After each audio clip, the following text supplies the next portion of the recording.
I think the foundation for a great guest bedroom or a spare room would definitely have to be that it's comfortable and welcoming for your guests if they stay over. So obviously just providing a really lovely bed and somewhere for them to put their things, I think that's just the most important thing.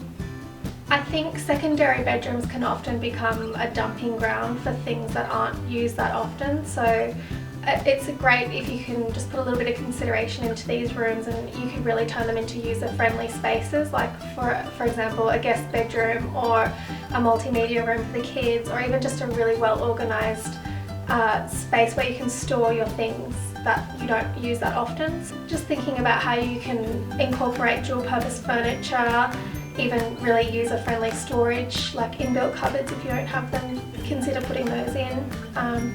Yeah, these things will be used a lot more often if you have a clean and clutter-free space.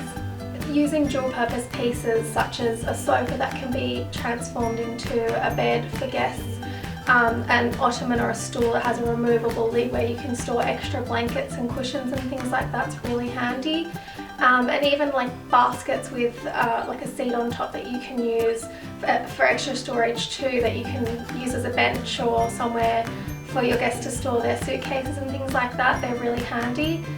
They're also great for storing kids' toys and little bits that you don't want cluttering the room up. In your secondary bedrooms, like a spare bedroom or a guest bedroom, I guess you can really have fun with the colour palette. It doesn't have to necessarily be neutral and your sort of style that you usually have in the rest of the home, because you're not using that room as often. So have a bit of fun. You can shake it up with some colours or something that you would like to try out. With the flooring, I think something soft and welcoming, a carpet's always great in a bedroom or a guest room. If you love hardwood floors though, always put a rug down in a bedroom, because there's nothing worse than getting out of bed and stepping onto a cold hard floor. So yeah, rugs are really great when it comes to that.